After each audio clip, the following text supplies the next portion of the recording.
Good morning, sir. Good morning. Good morning, Sir, sir. Good Good morning. morning, sir. Good morning. Good morning. sir, before we begin our class, I have a question to ask. Shall I ask you, sir? Yes, please do. It's your right. Sir, how we have to sir, please tell us how we have to prepare for the internal, because we have internal in this week. Yes, you do. Whatever I have taught you so far, Okay, eh, sir. that is all that is going to be. Uh, well, at the it's a bit of a giveaway, but also please note down the biographical details of um, the thinkers in question, the ones that I taught, especially Plato, Aristotle, um, biographical details. Uh, Okay, sir. yeah, because I have to Any other generally reference book, sir? reference books. See, what will you study out of a book for multiple choice questions? If you really want something out of a book, then that will be a very, I can set a paper which will be extremely difficult to answer, but that might defeat the purpose. This is since we're not having physical classes and all, we have, though I don't see how this is a disadvantage, because you have these on YouTube as references to go back to, and so I really don't think that this is a disadvantage for people of your age. So, but I don't know. I've got a list of nearly 50 names in your class that is sent to me by the departmental clerk, and how many do I get? On a very optimistic day, I get 10 or 12. Okay. On other days, I get 6, 5. So, what can I tell you? I can, if you want to read a book, read O.P. Gauba. I forget the name of uh, I um, forget the name of the uh, Sushila Ramaswamy. the book that O.P. Gauba wrote. I forget the Western name. political thoughts. That's it. Western political thought. Yeah. You can also read one by Om Bakshi, which is also, I think, called Western political thought. Uh, Om Bakshi, Bakshi. Okay. Or it might also be as Om Prakash Bakshi. Okay. So, sorry, that is another of the books that you can refer to if you find it. But I'm sure O.P. Gauba is everywhere. That's the new Bible um, for all students. Because if I tell you from the names of books that I teach from, I mean, that I have studied, I don't teach from a book. You might have noticed that there's nothing coming out of one book. Um, it might sound like I'm bragging, but I'm not bragging. The simple truth of the matter is that this is something that I've been doing for years and years. And also, whenever a new book comes out, I buy a book because political theory and philosophy is my passion. So I buy books, I read, and so when what I'm teaching you doesn't come from one source. Uh, Quite a bit of it is from different sources, and I've also read the originals. Uh, so I really don't know what to suggest to you, other than that Gauba and Sushila Ramaswamy and Shubrato Mukherjee, but written Subrata Mukherjee. They have also co-authored a text, I think. Uh, Latter to Marx. they have done that, no? Yes, sir. Yes, Yeah, sir. yeah. So you can read that. That's a better book than Gauba, but the way I ask you to look at this is don't mix up classes with Jesus. I'm recording this. Okay, let it be. Um, don't mix up classes with tests, if you know what I mean. Yes, sir. Um, use the classes to learn. Use the classes to learn. Use the books to pass. Not pass. Fly with great colors in the sky. So use those books for that. They are not sources of knowledge. Uh, so I wouldn't be so harsh on Subrato Mukherjee and Sushila Ramaswamy. They're both good friends of mine, and that is probably what is making me say that it's a good book. But yeah, it isn't a bad book at all. Uh, and if you Subrato Mukherjee is an elderly gentleman. He, he's been teaching for he's not teaching anymore, of course, but he taught for a very long time. And Shushila is still in service, and I think she might retire in a year or two. I don't know. Uh, but those both of them are well known to me, and um, and for some reason, Subrato Mukherjee has a great fondness for me.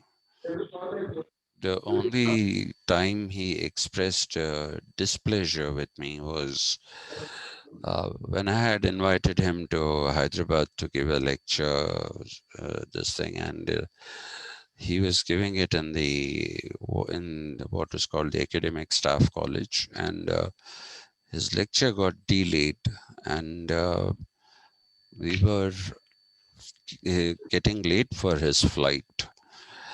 And at that time, I drove the car like a maniac. People who see me don't think I can. Mm? People think that I can't do anything like that, but on the PVNR flyway, expressway, I was driving at 135 kilometers per hour. And after I reached the airport, Subrato Mukherjee tells me, listen, I'd rather miss the flight than die. So I said, but I thought you should not miss your flight. Anyway, so that was the only time he reproached me. But otherwise, he's a wonderful gentleman, truly wonderful gentleman, extremely accomplished scholar. and without any airs. So he's a great man. Yeah, you can read their books. Perfect. Uh, in fact, I can tell them that my students follow your books. So I don't know about Sushila, but it'll make Shubhrato Mukherjee very, very happy if I tell him about that. So,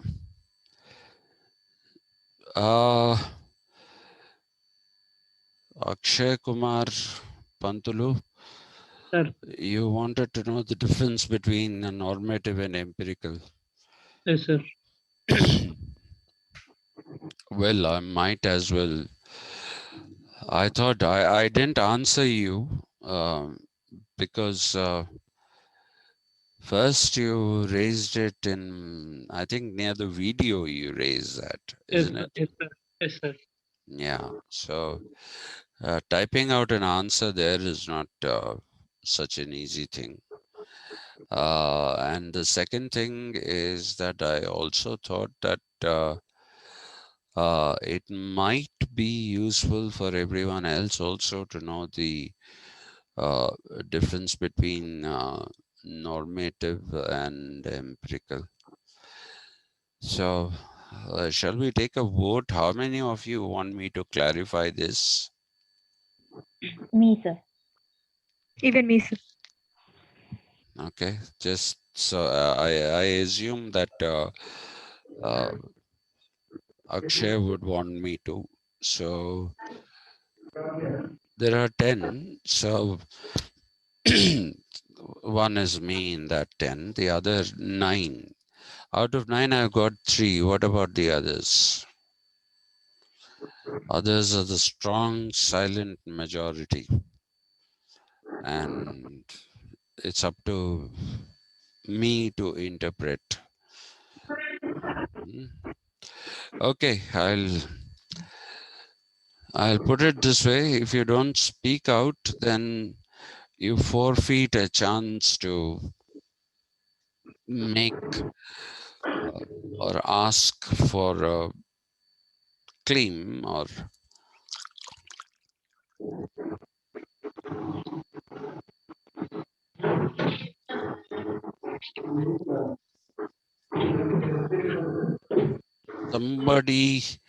somebody yeah needs to switch off their mic, right?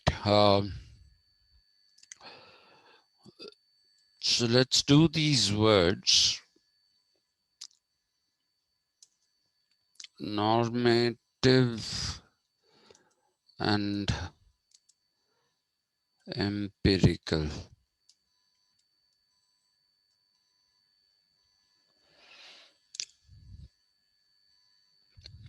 Now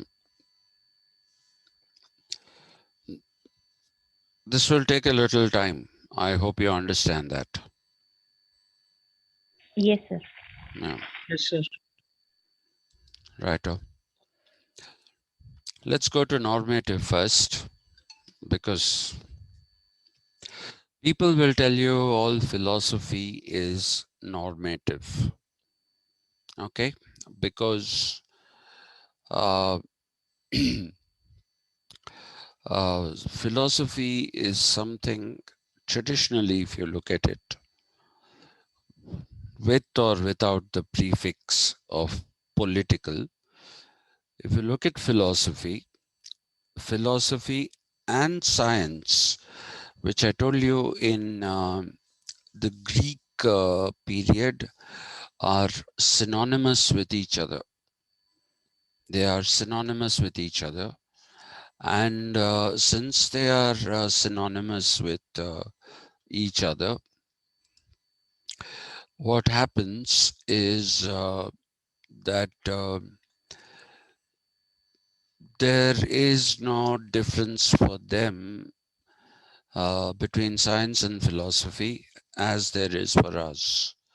So what I'm saying of philosophy now uh, is in the Greek context. We're starting there. And from there, if you start, then please remember that philosophy and science were both normative. Okay, they were both normative. There is a commonly held misconception that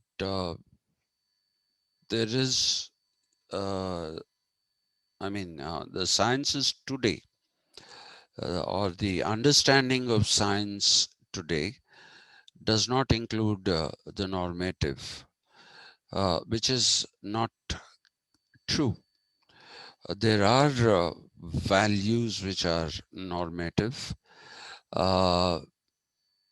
even in science of today, but I'll come to that as we go ahead with normative. So let's explore.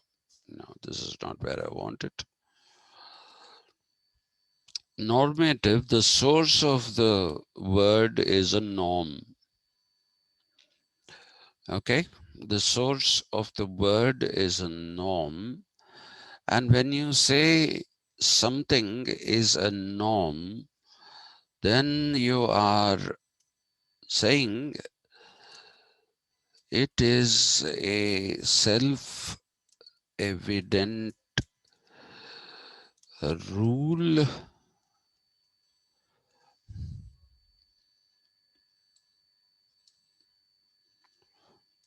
or proposition. Okay, I still don't know if this is proposition or proposition. Anyway, I call it a proposition. So as long as you understand what I'm saying, it's fine, I guess. So it is a self-evident rule or proposition.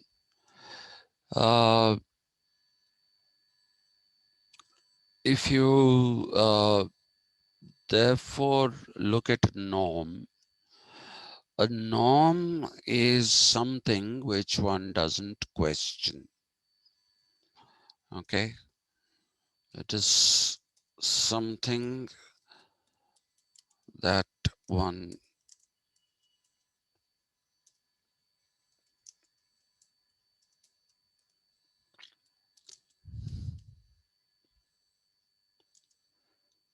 you just accept it.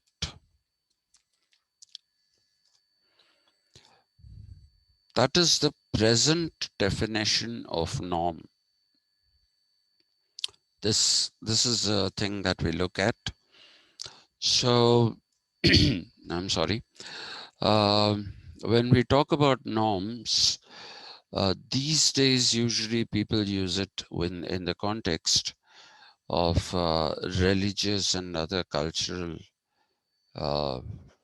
not cultural as political, social, economic, but other aspects of life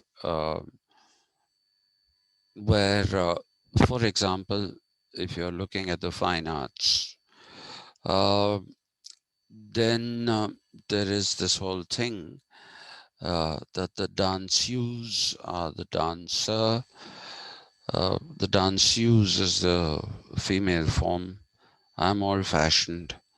I don't like this sex kind of designation. Dancer, actor, all of them being applied to both men and women. Why? Then why don't we just even get rid of he and she? Anyway, so that's my point of view. So a danseuse or a woman dancer who's performing classical music, performing a classical dance, has to go through a certain ritual before the dance. That includes lighting of a lamp, uh, and it includes taking the blessings of the teacher, and it also includes taking the blessings of those people who will be playing the instruments, uh, and then of course the ultimate blessing is seeking the blessing of Nataraja, which is Shiva.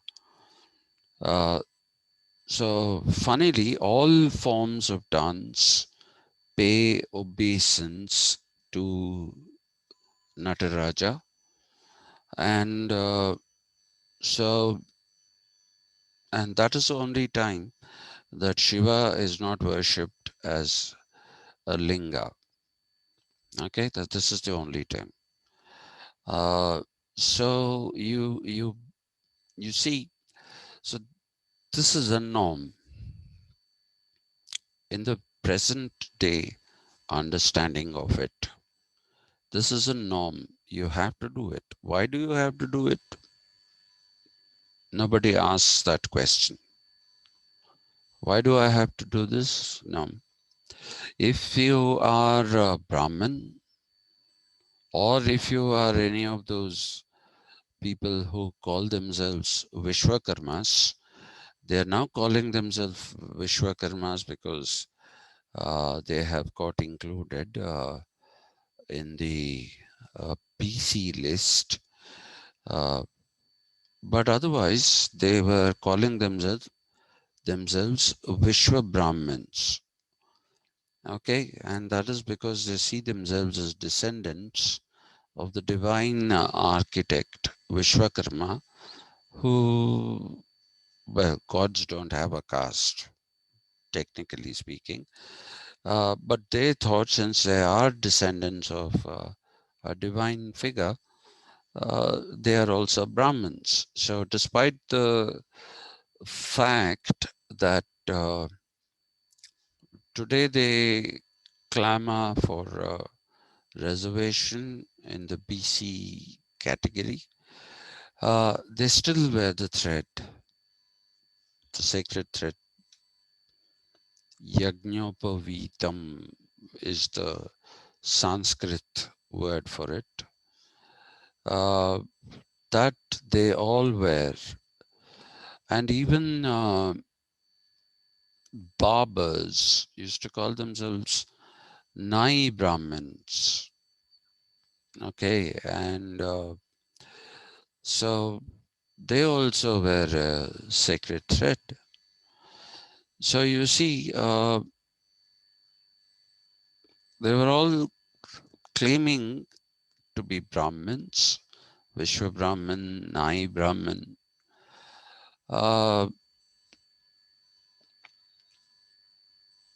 and the Jangamas as well. They also wear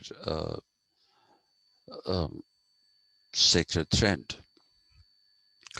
So these are norms. Why do we wear sacred threads? What is the significance of it? And the sacred thread itself has norms in it. For example, if you are entering brahmacharya, there's a calculation done, which is, from the date of conception in the womb, they calculate till a certain age, which is, I think, somewhere around 8 or 9 years. I could be wrong about these things, but then that is when you're supposed to be entering brahmacharya. So if you're entering brahmacharya, then you have to be you have to go through the upanayana ceremony, which is something that is done under the guidance of, it was supposed to be done under the guidance of a father. But of late, due to fathers not knowing the rituals properly themselves, then some Brahman will do it. And the Gayatri mantra, which is supposed to be recited every day at the time that you, at the Sandhya time. Okay, now Sandhya has to be understood as that time of transition from night to day. So dawn, that is one Sandhya.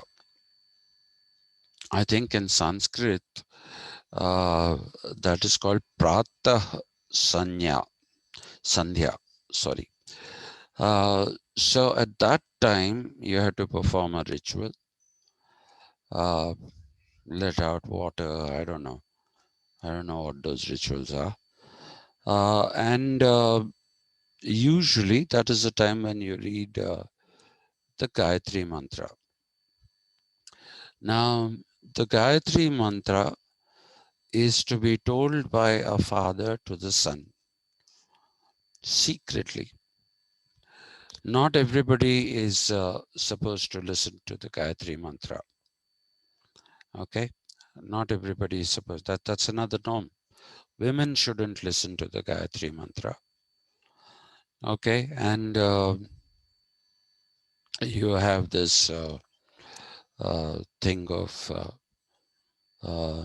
non-Brahman should not listen to the Gayatri mantra, and somebody who has not yet reached brahmacharya should not listen to the Gayatri mantra. So there are lots of, these are some of the things that I know. There are lots of other rules around it.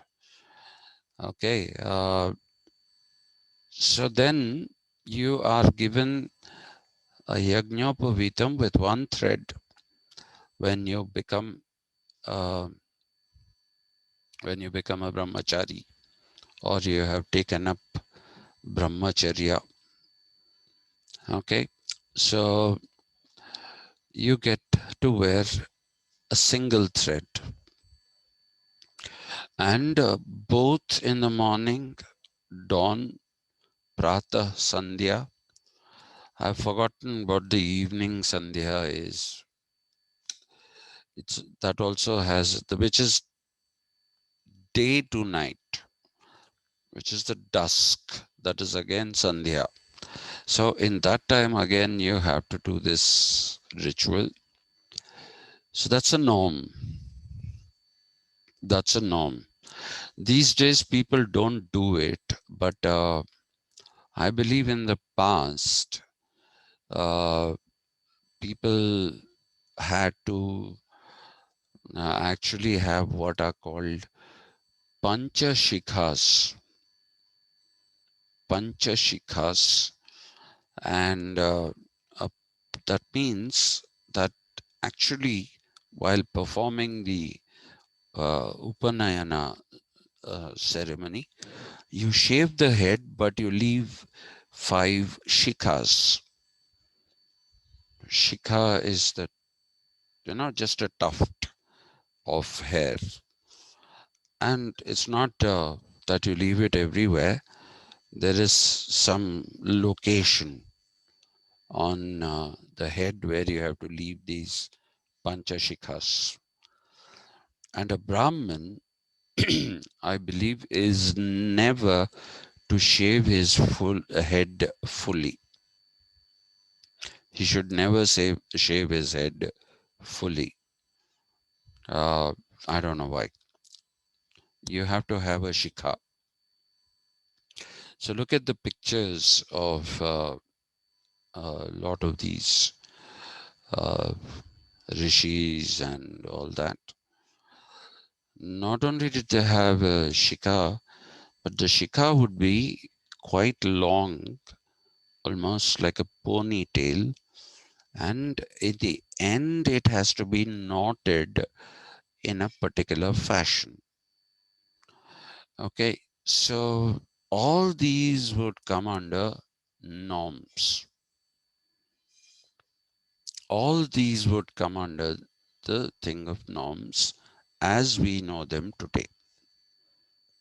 Okay, and because there are explanations, mind you, please don't be under the impression that there are no explanations. The Rig Veda specifically explains why, and that to the in the Rig Veda, the Purusha Sutra, that is the one that uh, explains the significance of all these rituals. Then, if you also look at death rituals, then the Garuda Purana is the one that explains the migration of the soul from outside the body to wherever it goes. And it is something that tells you on which day what kind of ritual has to be practiced. Okay, so if you go by the Garuda Purana, you have to perform what is called Nitya Karma, which means from the day that somebody dies till the 13th day, uh, you have to perform some kind of ritual or the other. But of late, people don't do that. What they do is that they start on the 10th day and they are supposed to do some these things that some activity that is supposed to have done from day 1 to day 9. So they don't do those things anymore. But these are all norms, and there are explanations to it. There are explanations to it. Whether you think that they are tenable explanations or rational explanations is a different issue. Because remember, I told you that when we were doing the hermeneutics, I told you that there isn't, I gave you the example of Peter Winch. And I told you that Peter Winch essentially talks about how rationality is relative to cultures, and that you cannot judge the rationality of one culture from the point of view of another culture, which is a significant difference from what the positivists say. And I'm deliberately invoking the positivists because the positivists believe that everything that existed in the past, not just in India, in any ancient society, for them that was based in superstition, uh, inadequate rationality, and they see the movement of human civilization as progress. It's a linear movement. It is a progress kind of a thing because uh, you're getting more and more rational with the passage of time. So there, the positivists will say these are all superstitious nonsense. Okay, and now that we have come into the positivists like to divide uh, time into 3 periods, which is what even Max Weber does. I was hoping to save this for another day, but since the context has come, I'll talk about that now. They talk about uh, 3 periods. One is that which is called uh, the primitive period, which is perhaps uh, not having any kind of rationality. And then they talk about the uh, charismatic period, Charisma, charisma. Charisma is a word from Urdu. It is karishma, and karishma basically means that unknown proposition that makes somebody attractive to people. Okay, not in the sexual sense of the term. It can be also possibly be in that as well. I don't know. But attractive to people as in they become fans. Look at the whole idea of fandom. It's completely irrational. Okay, it's completely irrational. And the other day, I just decided that it's been a long time since I've seen a Telugu movie, and so I thought I should see a Telugu movie. So I put on after a very long time. I only use my television now to uh, basically see sports. I don't use it for any other thing because the English channels repeat the same films again and again. They've been doing it for 2 years, I think. Uh, so, so I saw this Telugu movie, and it was starring NTR, and NTR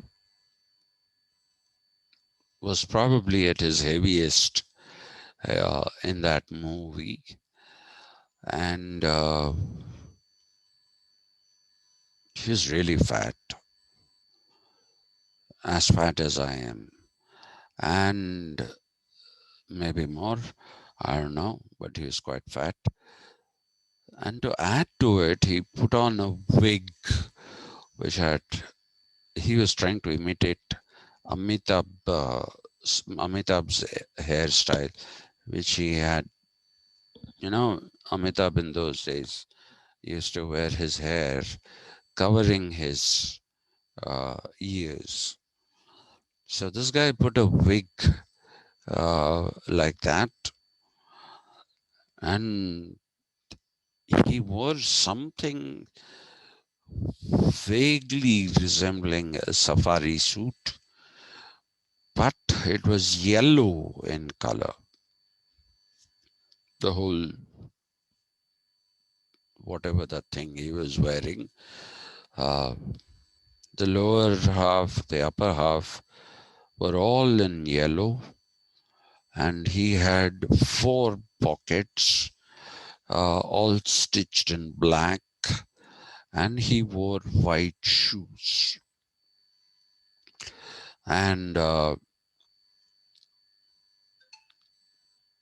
his collar of the shirt was like till here. Okay, it was both sides till here, and he looked like an abomination. He looked terrible. And this film apparently is something that was a big, massive hit. And I was thinking, what are people seeing in this man? What are people seeing in this man that he had such a fan following? His fan following was huge. I don't think any other southern actor, including the Tamil stars, had the kind of fan following that N.T. Ramarao had. And so much so that his fans trickled down to his even more idiotic son, Balakrishna. Um, Unbelievable. So what? And Balakrishna can't act. Even if you threaten him with his life, slap him, he still can't act. Right? At least NTR had that thing of some kind of dialogue delivery in the what are called Pauranika films, which were initially actually Janapadas. A few of them were not. But anyway, um, I don't know how these people became what they became. Stars. Okay, and nowadays we have this Nagarjuna. Uh, he hits people and they don't get up. In the past, if you hit someone, then they would hit you back, the villains, and there would be a fight. But now it's not like that with Nagarjuna. You hit and that fellow just is over. So in a way that's good because otherwise the fights can get very tedious. Now, why does Nagarjuna have this superhuman image? Is something that still beats the living daylights out of me. But he is.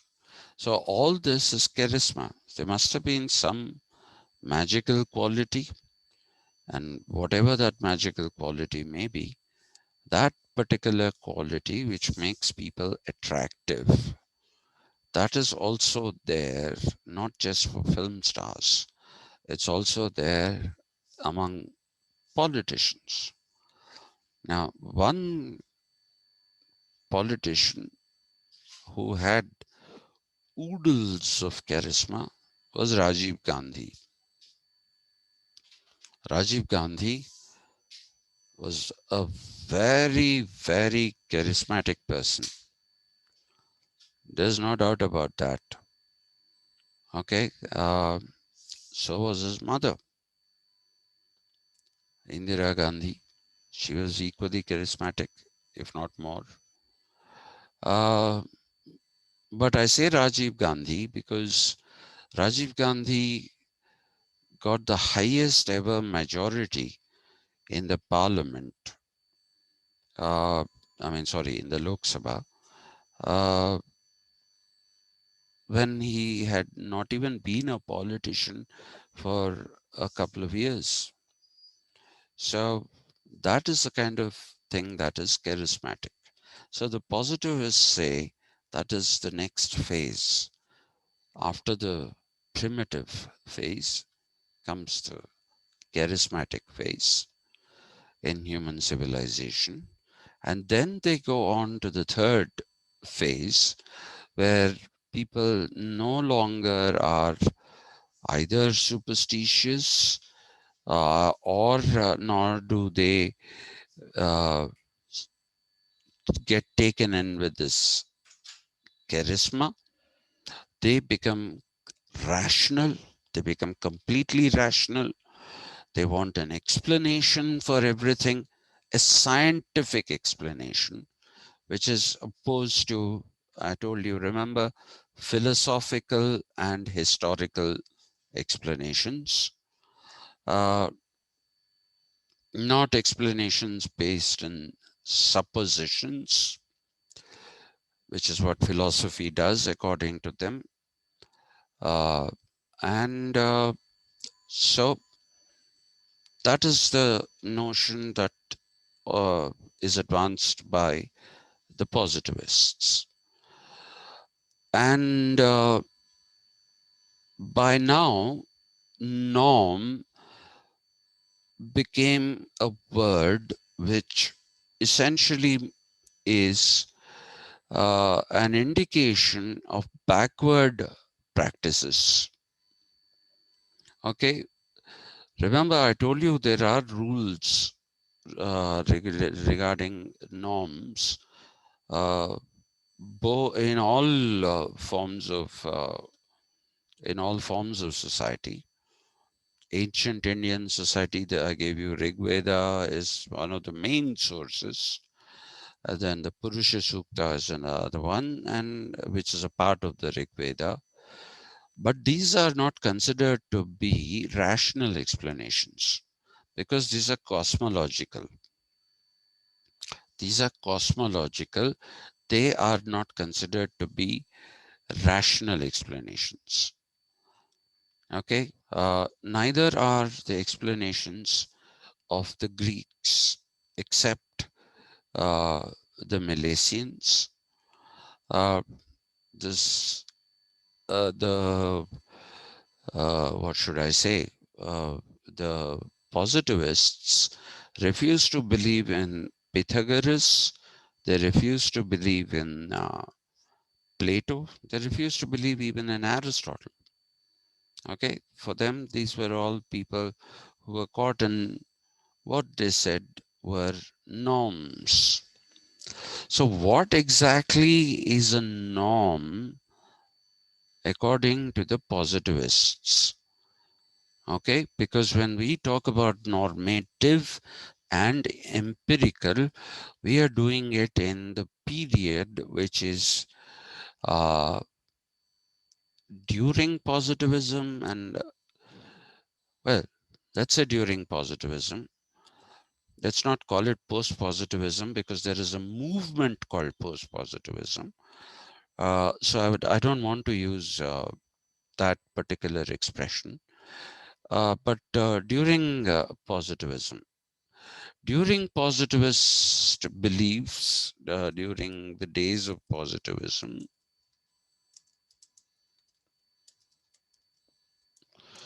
you have the idea that uh, philosophy is normative because it follows the mathematical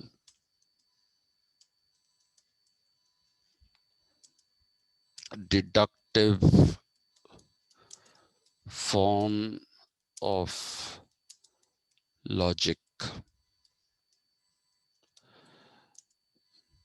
which for them is not logic at all. Okay, so for them, what we call logic is actually, for the positivists, it's illogic. It's absolutely illogic. Okay, now, why are you saying that? Just go back to the examples I gave you when I was teaching deductive and inductive forms of reasoning. Uh, how do you look at deductive reasoning? Inverted triangle. In the inverted triangle, what do you find? You start with a generalization. And the generalization is always a supposition. Okay.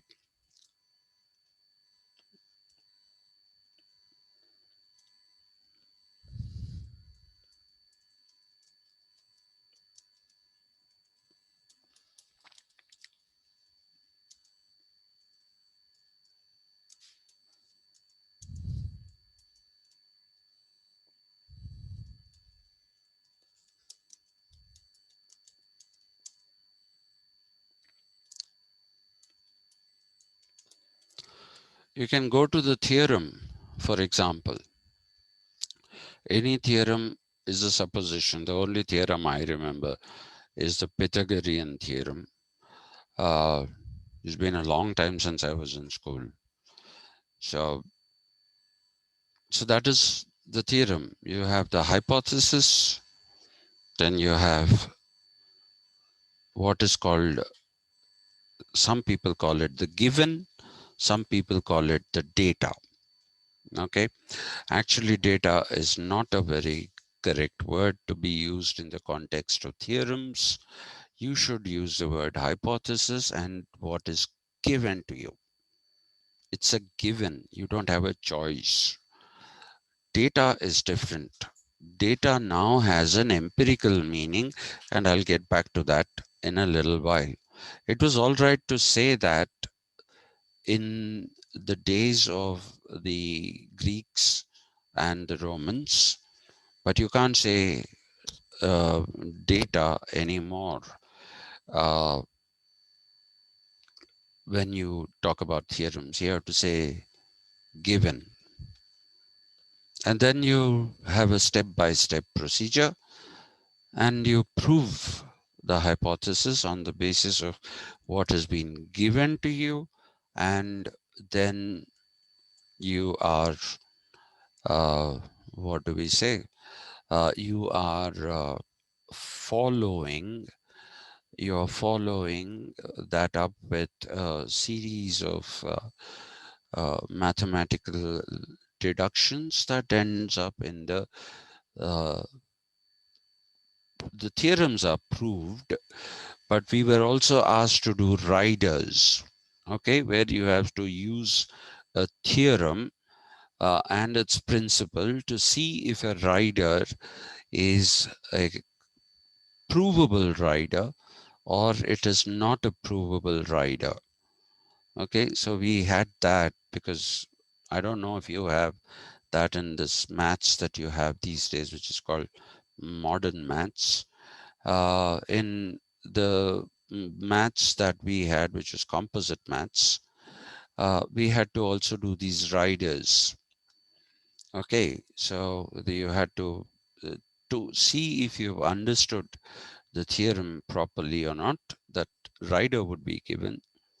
And you have to, from that, draw the hypothesis, take the given, and then go step by step and say, this is correct or this is not correct. So that was deductive reasoning. All right. So without the riders, talking about theorems doesn't make too much sense. Uh, so deductive reasoning will always start with a generalization, which is a supposition. So to give you take you back to the example that I gave you, you will say all trees are green in color. It's a supposition. Uh, then you find something which looks like a tree, but is not green in color. So what would you do? You'd say this is not green and therefore this is not green and this is not a tree. Though it has all the other qualities that a tree has. Say it is autumn. We don't have an autumn.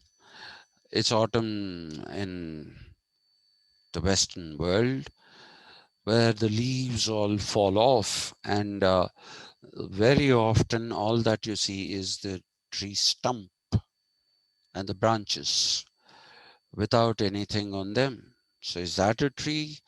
If you are following the deductive model where you started with the supposition that all trees are green in color. That means that in order to be a tree, something has to be green in color. It's a simplified example. It has its limitations. So please don't uh, take this as the example. Huh?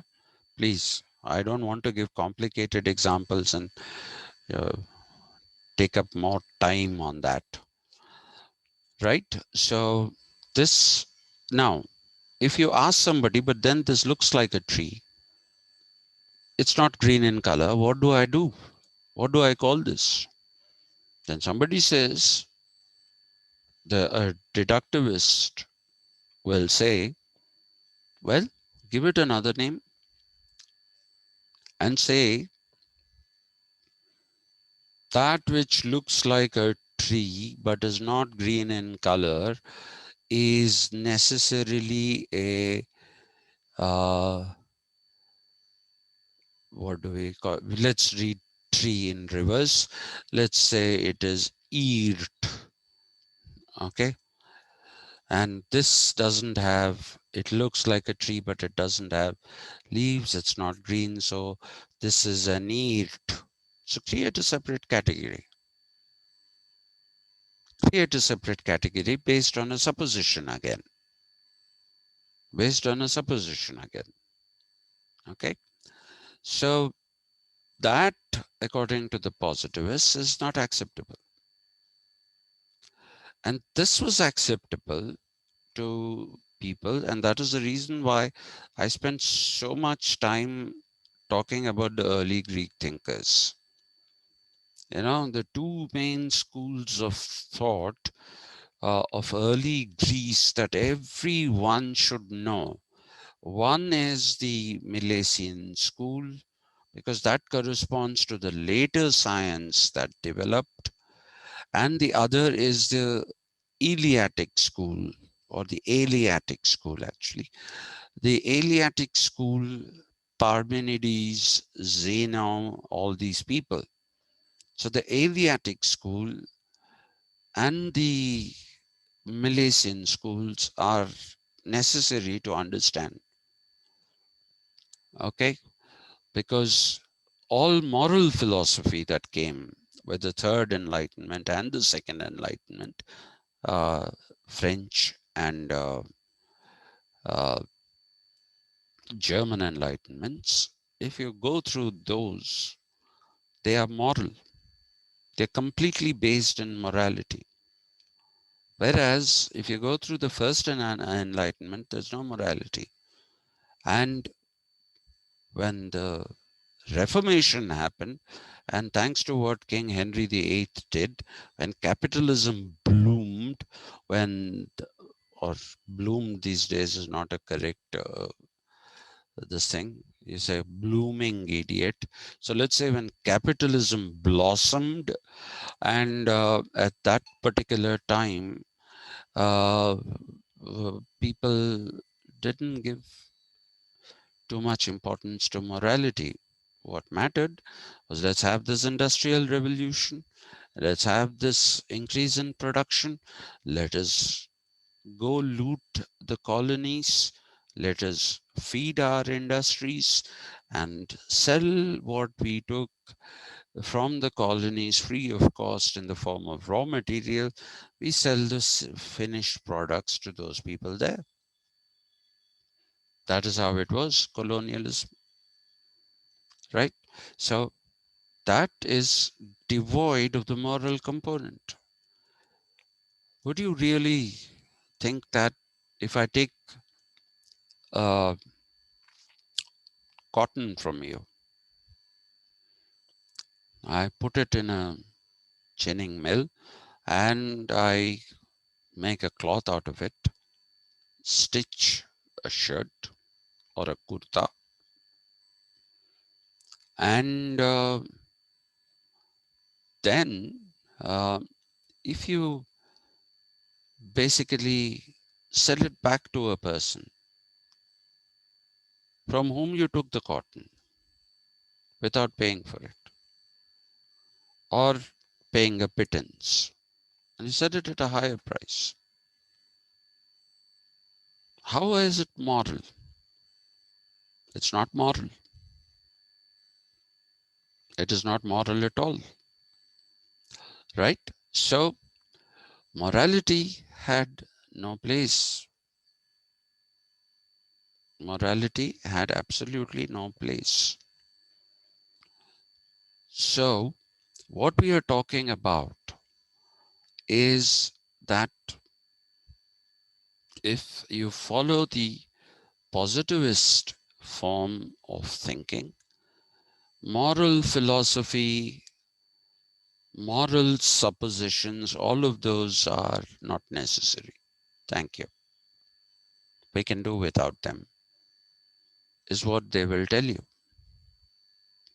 That is what they will tell you. Okay, so that is the reason why they wanted to get rid of philosophy, because it was bringing in the suppositions which are for them speculative, right? So they are the descendants of the Milesian school.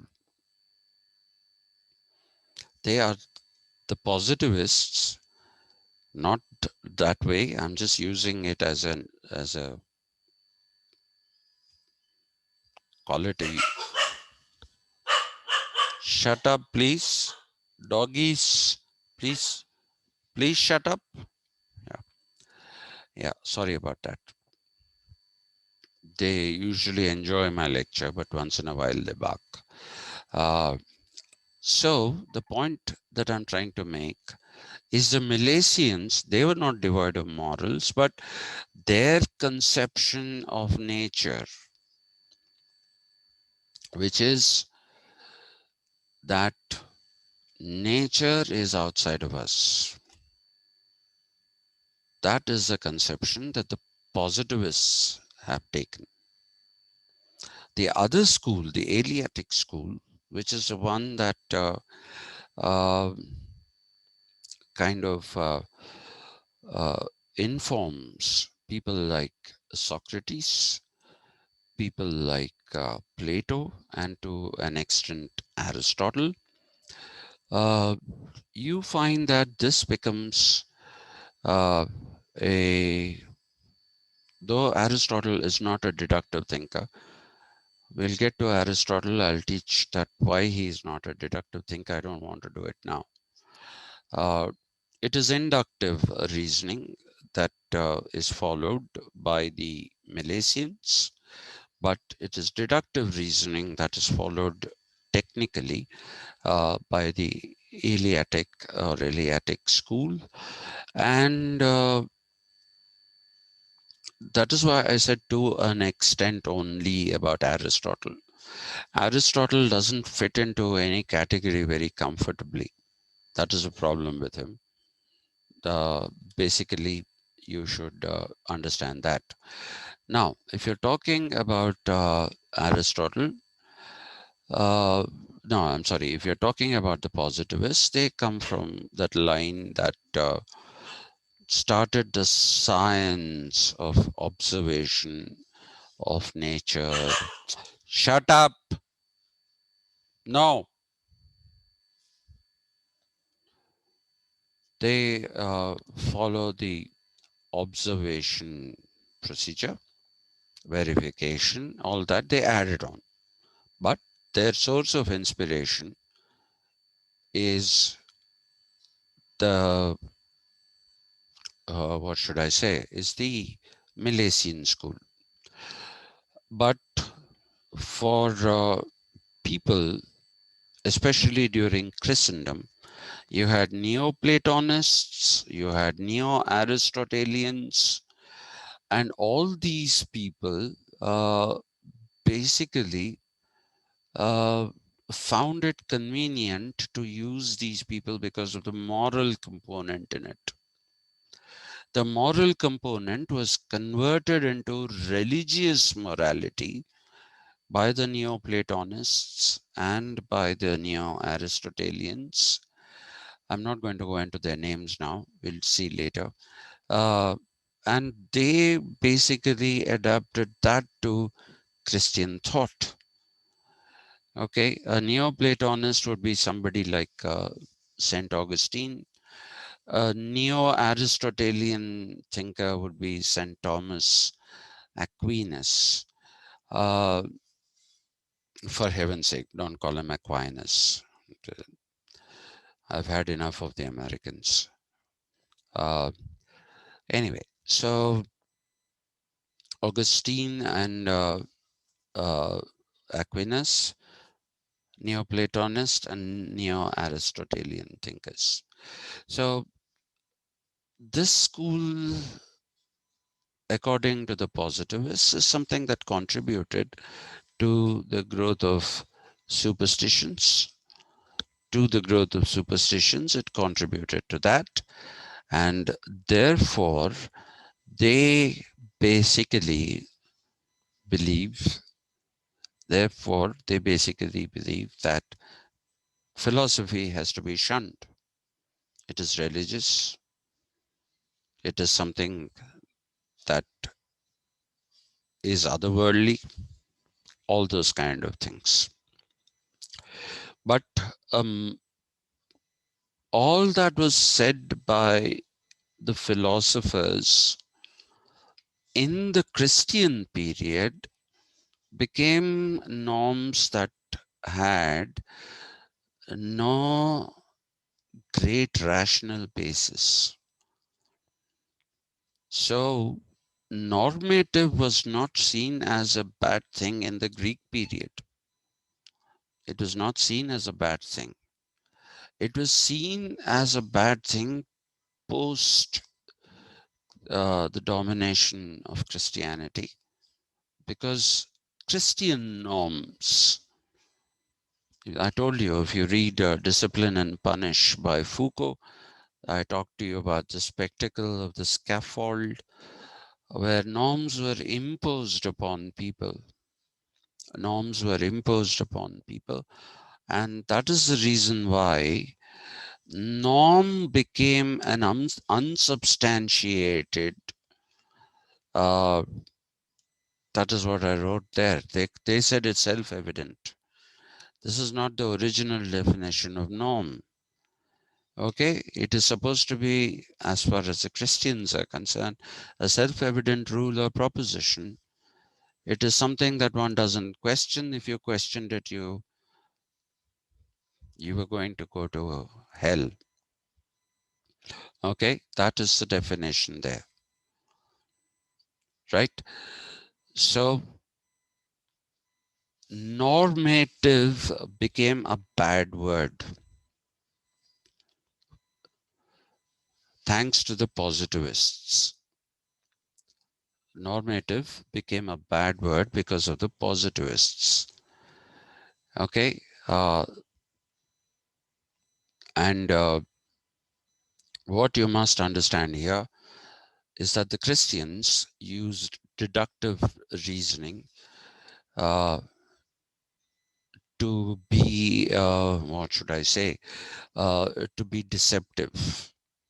Okay, so even though I didn't see the name of St. Thomas Aquinas in the syllabus, I don't know if he's there.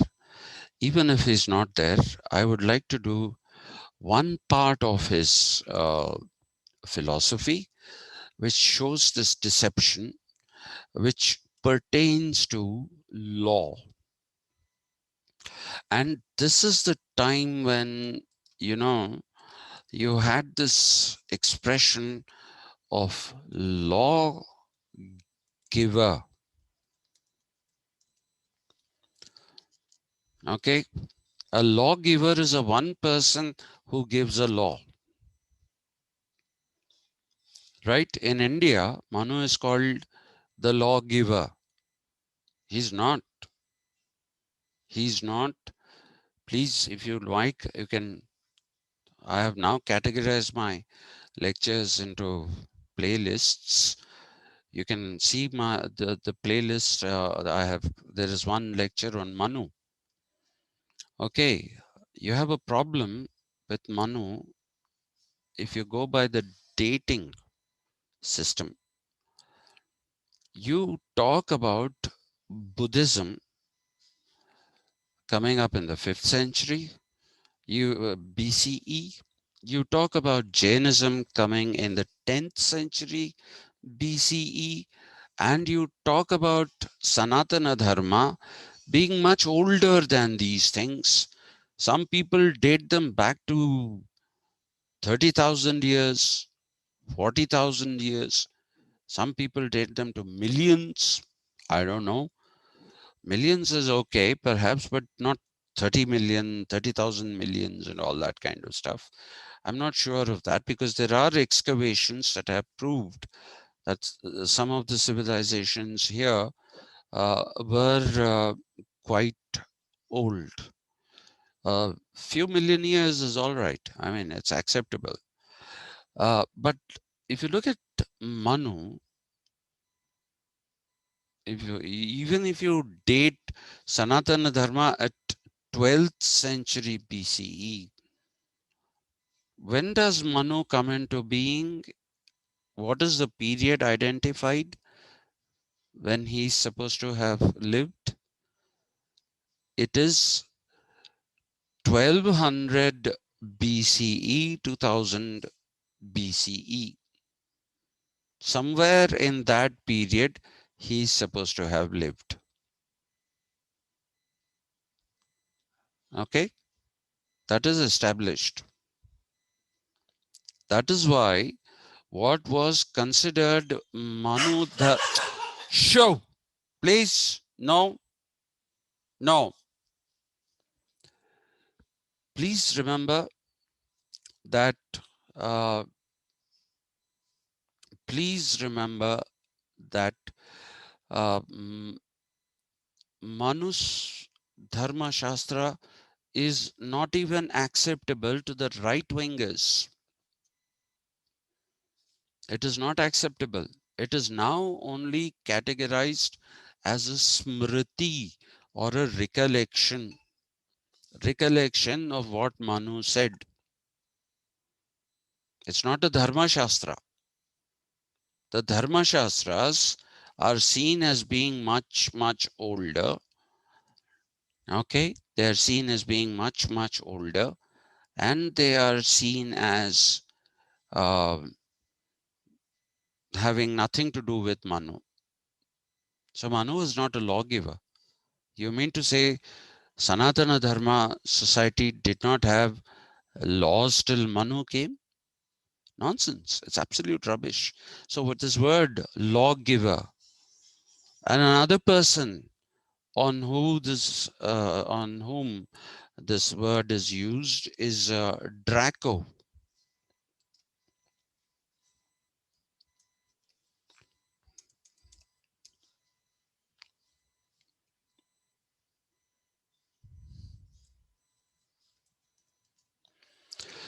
Draco was a Greek thinker.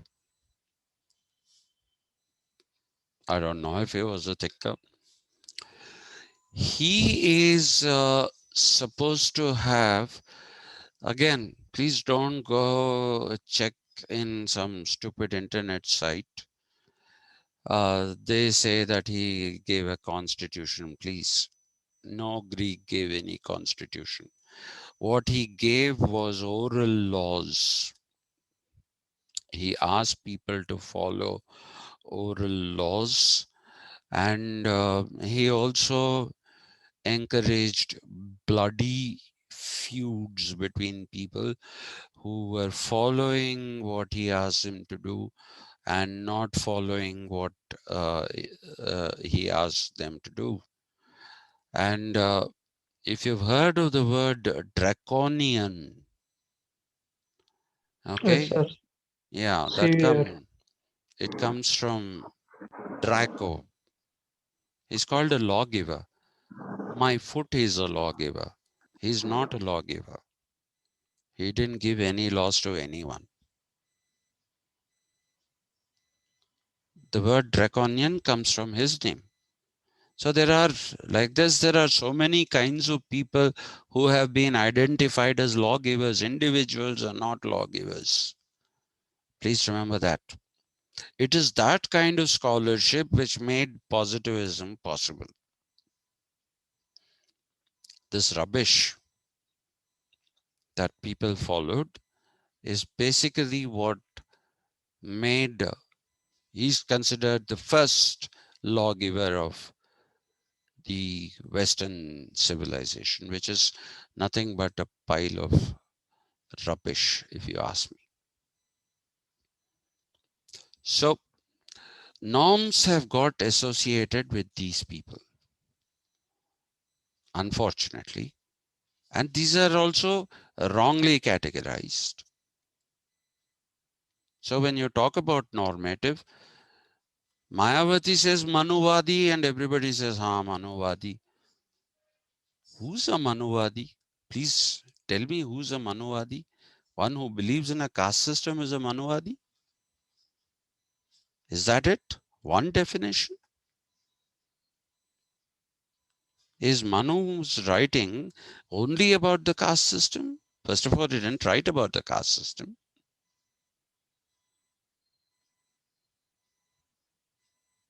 He didn't write any Dharma Shastras. So what is this Manuvadi?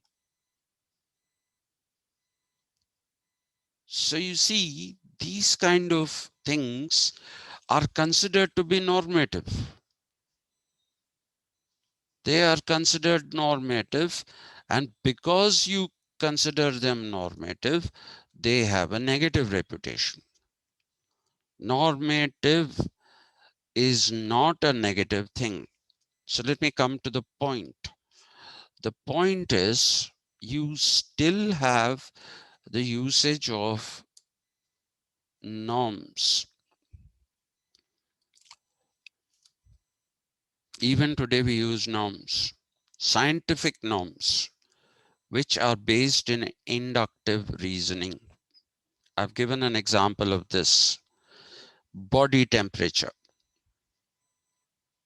Okay, body temperature is what? 98.6 degrees Fahrenheit. I still can't remember what that is in Celsius, and I've forgotten how to convert it into Celsius as well. Thanks to all these horrible devices where you just have to and you get the answer. Anyway, so when, yes, Freshta? Excuse me, sir. I want to ask about positivism.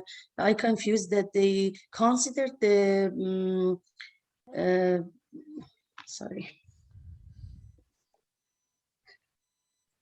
Yeah.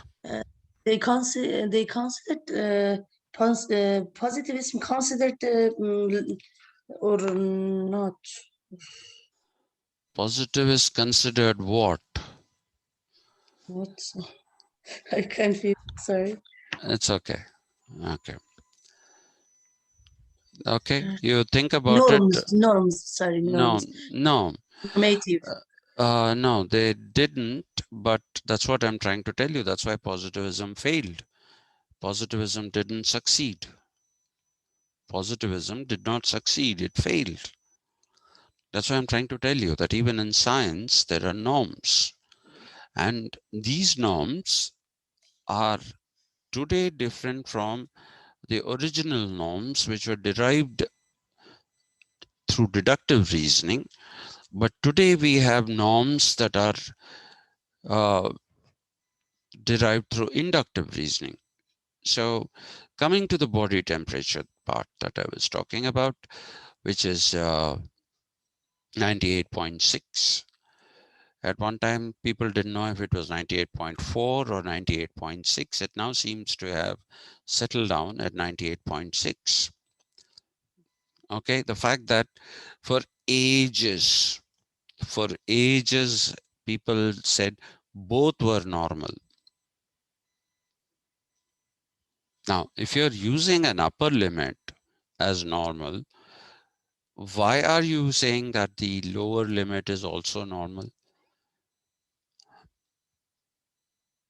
Wouldn't it be sufficient to say 98.6 is normal? I can understand if you say 98.4 is normal, then 98.6, which is greater, will not be normal. But when you have decided that 98.6 is also normal, then why talk about 98.4 at all? I think that's what ultimately dawned on people. So these days you have thermometers that are calibrated, and digital ones are notoriously unreliable. And a thermometer is has to be a mercury equipment, as is the BP taking equipment, blood pressure taking equipment. That also has to be mercury based. The digital ones are not reliable. Anyway, so how did we arrive at this? A number of people were called and their temperatures were taken when they were fine, when they were doing great.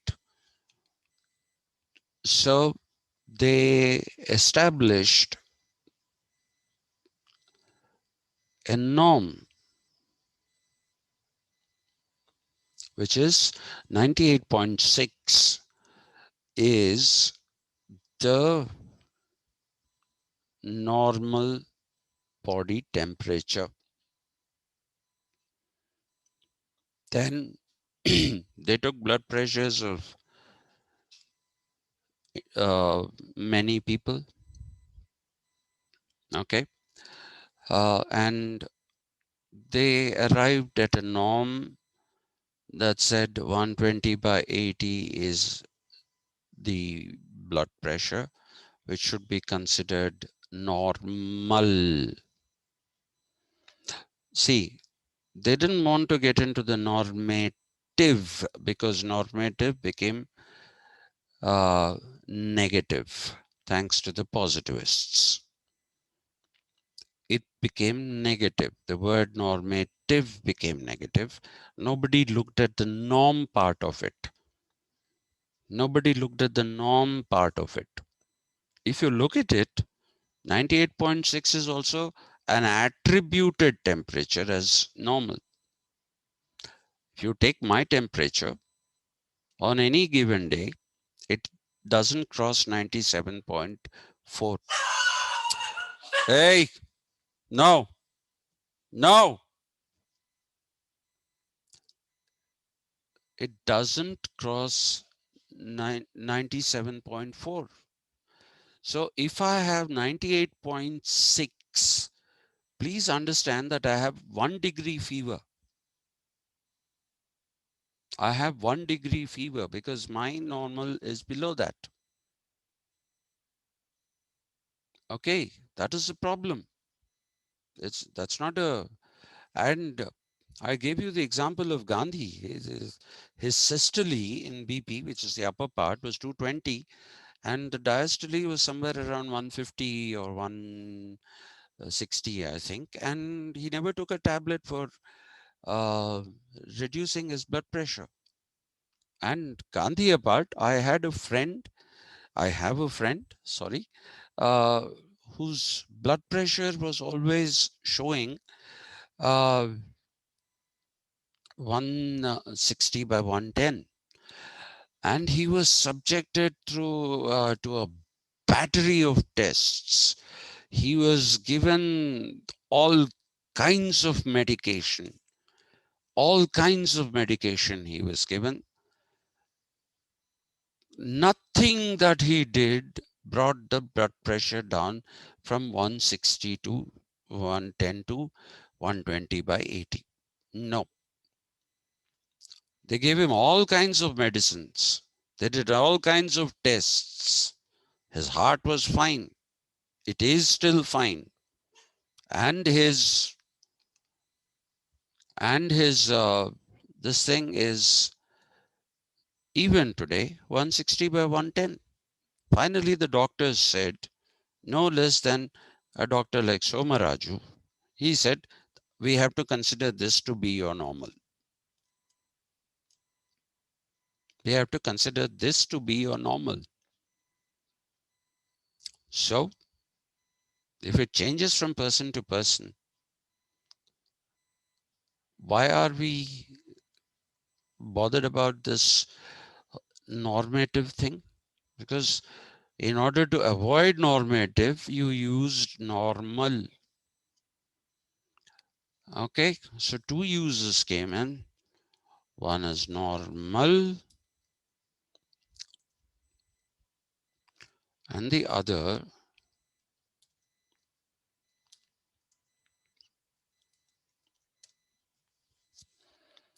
normality. And there's a third usage.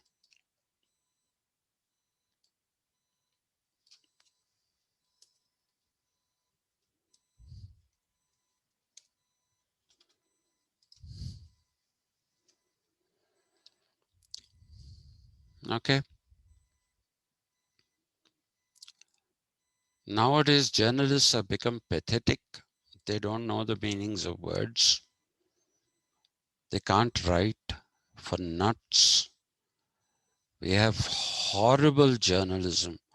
I pick up a paper and I feel like crying. The supposedly good English language newspapers have terrible, terrible grammar, semantics. The other day, they were talking about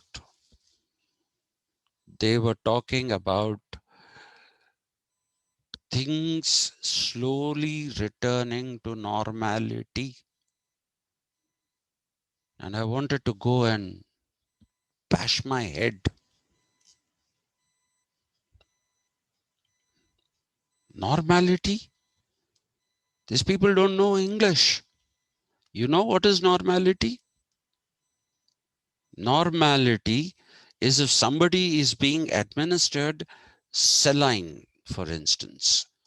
And please don't call it saline like the Americans do. Horrible. That sounds terrible. Okay? Saline, salt solution, which is administered for various reasons. It has a value which is called normality. What is that? The proportion of, it is not just one salt. Huh? Please remember that. You say saline, it says salt, but there isn't one kind of salt. There are different kinds of salt. You have sodium, you have potassium, you have all kinds of salts. So a normality is the amount of each of these salts in a solution. Now let us say you suddenly have developed some kind of breathing problem or whatever, and immediately people do a check and find out that you have too much potassium and too little sodium. That's the reason why you're uh, you're having a bit of a breathing problem. So what do? They balance it out through medication to lessen the potassium content and to increase the sodium content. And then they'll take your blood again after a few days, and then they'll test it, and then they'll say values have reached normality. So it is a chemistry term. It can be biochemistry, it can be organic chemistry, inorganic chemistry, any chemistry. Normality is used inductively through a norm that has been established. And as long as that is not causing you a problem, that means there's nothing wrong with that is your normal. That's not very different from normative, is it? How is it different? How is it different to say you have to have 120 by 80? How is that different from saying you should have panchashikhas when you undergo an upanayana? How is it different? It's not different. So, but instead of writing, things are coming back to normalcy, which is normal circumstances. Okay, where people are able to go about without masks, where people are not getting too much, too many people are not getting the infection, not many are dying. By the way, today the Hindu says the death rate being showed by the Telangana government is 10 times below the actual death rate, and it might be even more than that. It might be more than 10 times that they're showing below. Anyway, so normalcy is used if you have a curfew kind of a thing, and you'll say the city is limping back to normalcy after communal riots. So that is still norm. It is a norm.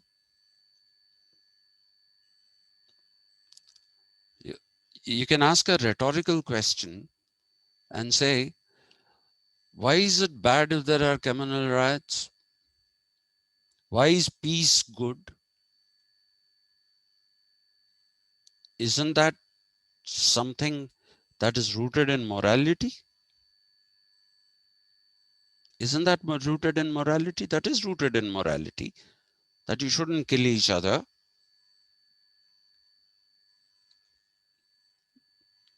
Do unto others what you want others to do to you.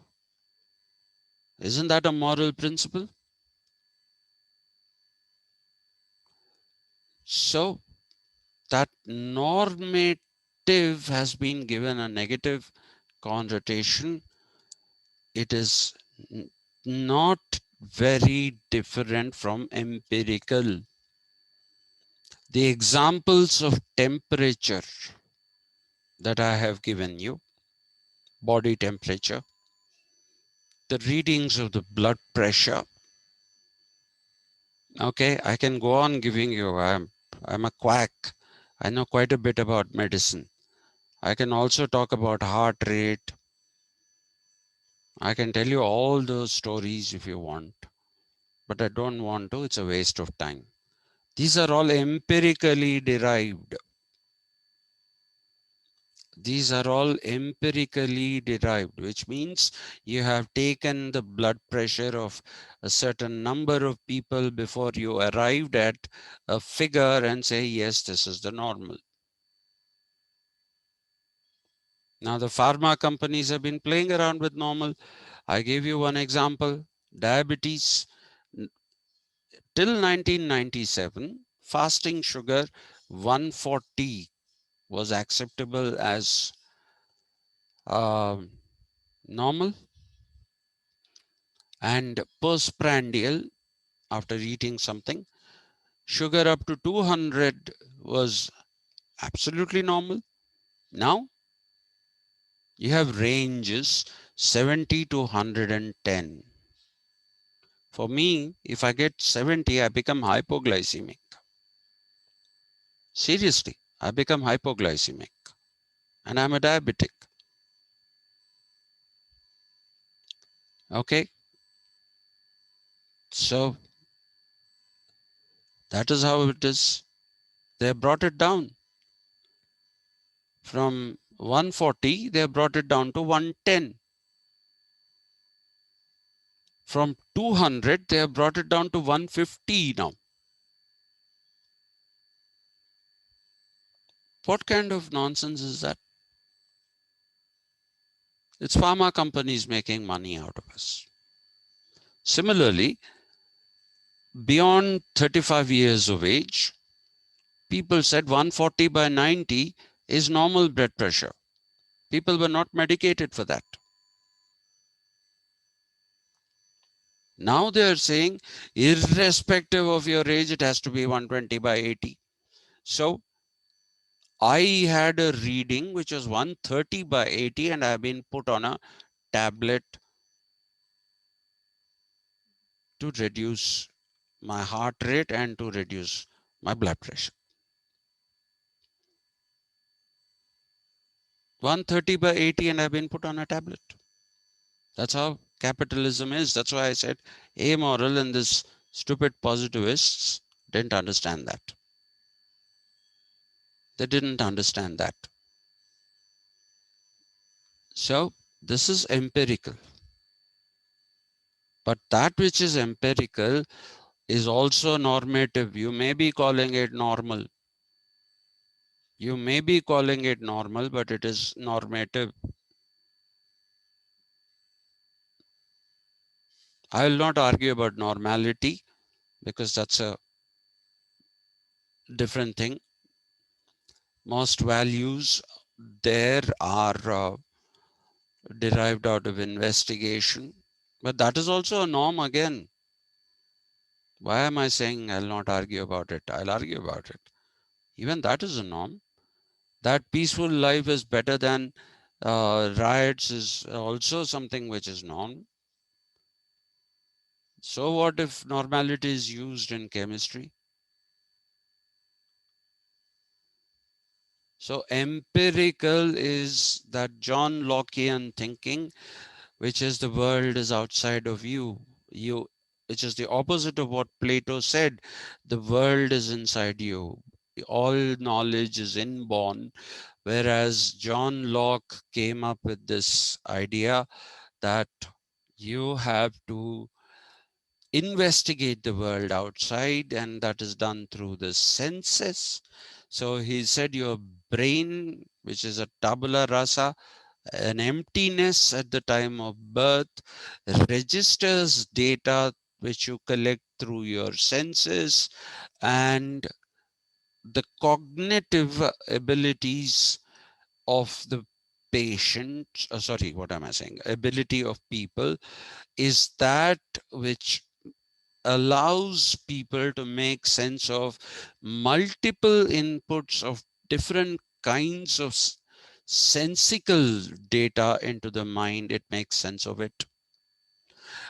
Cognitive, this thing that I talked about by mistake, let me just give me a minute. I'll tell Yasmin I'm very, very sorry. The thing that you must understand is that cognitive deficiencies are a big thing now in psychology and psychiatry. Okay, they say if you have a cognitive deficiency, then your behavior is not normal. Your behavior is not normal if there is a cognitive problem. So why is there a cognitive problem? You have to establish that. If it is psychiatry, it will go straight to drugs. It will say chemical imbalance in the brain. That is what is leading to this cognitive problem. But if you go to a psychologist who's not supposed to prescribe you drugs, what do? They will tell you, please practice yoga, meditation, all that. You have to make a conscious attempt to get your cognitive uh, cognitive abilities to function like everyone else's. And Foucault wrote a wonderful book on this called Madness and Civilization. You should read that. Every one of you should read that. How madness is not a disease. How psychiatric disorders are not disorders. These are all done through society, which is capitalist. That's the thing that you'll find in Foucault. Thank you very much. Have I answered your question, Mr. Akshay? I hope, sir. Yeah, but we'll talk more about empirical when we do Locke. Okay? So Long answer. I told you that. I asked you to be prepared for that. Okay, sir. Yeah. All right then. Thank you, sir. Thank you.